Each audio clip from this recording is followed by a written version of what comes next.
आपके लिए एक नए टॉपिक के साथ आए हैं कि क्लास 12th में जो बच्चे चाहते हैं कि 90% से अबव मार्क्स आ जाएं, बोर्ड एग्ज़ाम्स अब आने को हैं, ठीक है, तो उनके लिए एक ख़ास तौर पे प्रिपरेशन कैसे रहनी चाहिए कि बोर्ड एग्ज़ाम्स में जो है, स्पेशली बोर्ड एग्ज़ाम्स के लिए आज मैं डिटेलिंग देने वाला हूँ आपको कि आपकी तैयारी कैसे करनी है, स्ट्रेटजी क्या रह सकती है और उस स्ट्रेटजी में अच्छे मार्क्स लेने के लिए कौन कौन से पॉइंट्स आपको ध्यान रखने हैं।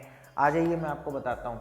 देखिए, क्लास 12th बोर्ड एग्ज़ाम्स में अच्छे नंबर लेना चाहते हैं, अच्छे मार्क्स लेना चाहते हैं, अबव 90s में अबव 90% जो मार्क्स बच्चे लेना चाहते हैं उनके लिए सबसे पहली बात तो एनसीईआरटी पे फोकस करना है आपको, ठीक है। इस टाइम आपको एक्स्ट्रा बुक्स जो आपने की होंगी उनकी बजाय एनसीईआरटी पे ज़्यादा फोकस करना है, ठीक है। एनसीईआरटी की जो एक्टिविटीज़ हैं, जो एक्स्ट्रा क्वेश्चंस एनसीईआरटी में एग्जाम्पलर करके जो आती है, एनसीईआरटी एग्जाम्पलर प्रॉब्लम्स भी आप देख सकते हैं। एनसीईआरटी की जो पीछे की सारी एक्सरसाइज हैं उन सब से गो थ्रू करना है आपको, ठीक है।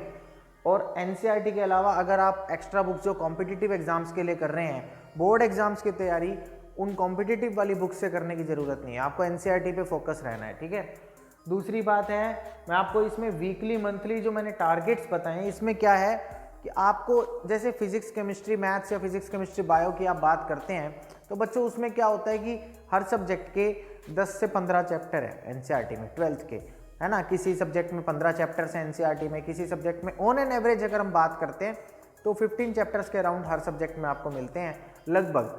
तो आपको क्या करना है, वीकली अपने लिए टारगेट बनाना है। अगर आप एक वीक में एक सब्जेक्ट के 3 चैप्टर कवर करते हैं, हर सब्जेक्ट के आप ऐसे चैप्टर्स को डिवाइड कर सकते हैं वीकली टारगेट्स में। जो बड़े चैप्टर्स हैं उनके लिए 1-2 दिन एक्स्ट्रा दे सकते हैं अपने टारगेट में, अपने शेड्यूल में, और जो छोटे चैप्टर्स हैं उनको थोड़ा जल्दी भी कर सकते हैं, ठीक है। तो आप देखेंगे कि 4 से 5 हफ्तों में ही आप बहुत अच्छी तैयारी कर देंगे अगर आप रिदम से चलते हैं, है ना। तो 4 हफ्ते मतलब 1 मंथ में ही आपकी तैयारी बहुत अच्छी हो सकती है अगर आप वीकली डिसाइड कर लें कि इस हफ्ते मैंने ये चैप्टर कवर करने हैं, इस सब्जेक्ट के इतने ये वाले चैप्टर्स कवर करने हैं।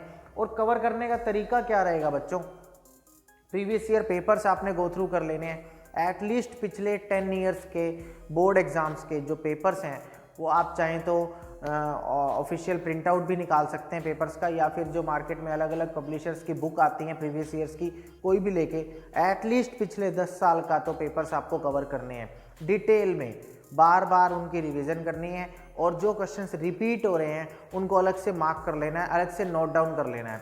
अब देखो बच्चों, जब आप प्रीवियस ईयर पेपर से एनालिसिस कर लेंगे, हर चैप्टर में आपको पता लग जाएगा कि 5 to 10 क्वेश्चंस इंपॉर्टेंट है।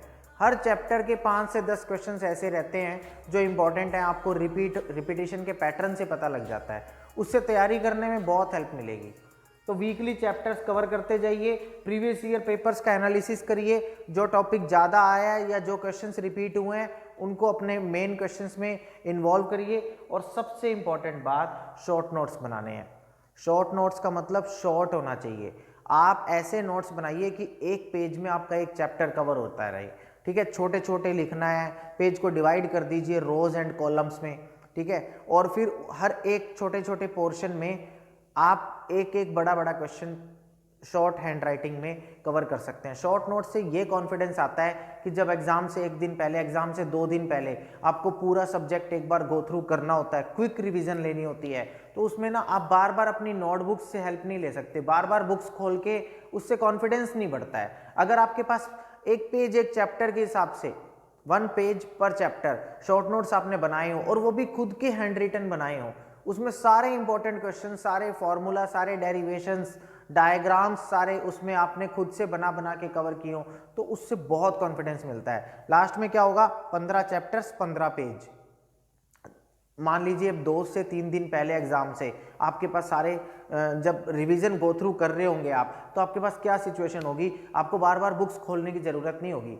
आपको 15 चैप्टर्स 15 पेज, और आप चलते फिरते उनको रिवाइज करते रहिए। जरूरी नहीं है कि आपको एक जगह बैठ के ही काम करना है। जब आपने लॉन्ग सिटिंग लगा ली, बैठ के काम हो गया, अब थोड़ा सा जब फटीग आ जाता है एग्जाम डेज में, है ना, तो आप चलते फिरते भी उनका क्विक रिवीजन ले सकते हैं। पर पेज एक चैप्टर का होगा तो उसमें ये बहुत बेनिफिट है, सारे डायग्राम्स वाले क्वेश्चंस उसमें कवर हो जाने चाहिए। पेपर का ना एक पैटर्न होता है बच्चों, क्या उसमें डायग्राम वाले कुछ क्वेश्चंस भी आते हैं, उसमें कुछ डिफरेंसेस वाले क्वेश्चंस भी आते हैं, है ना।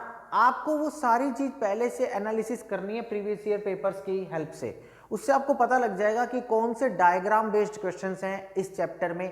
ऐसे ही अगले चैप्टर के कुछ डायग्राम बेस्ड क्वेश्चंस वो तो आने ही है एग्जाम में, जो इंपॉर्टेंट है, जो आपको रिपीटिशन से पता लग रहा है। पेपर में ऐसे पैटर्न ही तो है ना एग्जाम का कि कुछ लॉन्ग आंसर क्वेश्चंस हैं, कुछ शॉर्ट आंसर्स हैं, कुछ में डिफरेंसेस हैं दो सिमिलर क्वांटिटीज के, या फिर कुछ में डायग्राम बेस्ड क्वेश्चंस हैं। तो वो सब लेबलिंग करना वो इतना इंपॉर्टेंट है। हर चैप्टर में 5 to 10 इंपॉर्टेंट क्वेश्चंस आपको पता लग जाएंगे। आप उनके शॉर्ट नोट्स बनाइए, ये शॉर्ट नोट्स आपको बहुत हेल्प करने वाले हैं लास्ट में अच्छे नंबर लेने में। और सबसे इंपॉर्टेंट बात, आपको अपने फ्रेंड्स से, ज़्यादातर इन दिनों में एग्जाम डेज में ऐसा ही होता है, आपने देखा कि आपके किसी फ्रेंड के पास बहुत अच्छे शॉर्ट नोट्स बनाए हुए हैं, तो आपने क्या किया, उनकी फोटोकॉपी करा ली। बेटा ये काम कभी नहीं करना है। उसकी फोटोकॉपी कराने से आपको बेनिफिट नहीं होने वाला है ज़्यादा, ये बात ध्यान रखना। अपने फ्रेंड से या किसी बुक से, है ना, या किसी कोचिंग मटेरियल का भी मैं कहूँगा फोटोकॉपी डिस्ट्रीब्यूट करते रहते हैं आप एक दूसरे से, वो सबसे कोई फायदा नहीं है। बोर्ड एग्जाम्स में आपको आपका राइटिंग स्किल भी चेक होता है ना, तो ये कोई ऑब्जेक्टिव पैटर्न पे तो है नहीं, आपका राइटिंग स्किल, आपकी रिप्रेजेंटेशन, वो सब चीज़ें चेक होनी है। तो उसके लिए आपको खुद भी लिख लिख के प्रैक्टिस करनी है। तो फोटोकॉपी प्लीज किसी से ना कराएं। कोई भी मटेरियल फोटोकॉपी करा करा के आप अपने फ्रेंड्स से आपस में डिस्ट्रीब्यूट करते हैं, उसका कोई बेनिफिट नहीं होने वाला है। अगर आप सच में चाहते हैं कि 90% से ज़्यादा मार्क्स आपके आएँ, तो फिर उसके लिए बहुत अच्छा पैटर्न है कि आप लिख लिख के प्रैक्टिस करें। शॉर्ट नोट्स बनाने ही होंगे, प्रीवियस ईयर पेपर्स का एनालिसिस जरूरी है करना, और जो भी काम हो एनसीईआरटी बेसिस पे ही करें। इस समय बोर्ड्स एग्जाम के लिए ज़्यादा एक्स्ट्रा बुक्स करने की ज़रूरत नहीं है। ठीक है, ऑल द बेस्ट।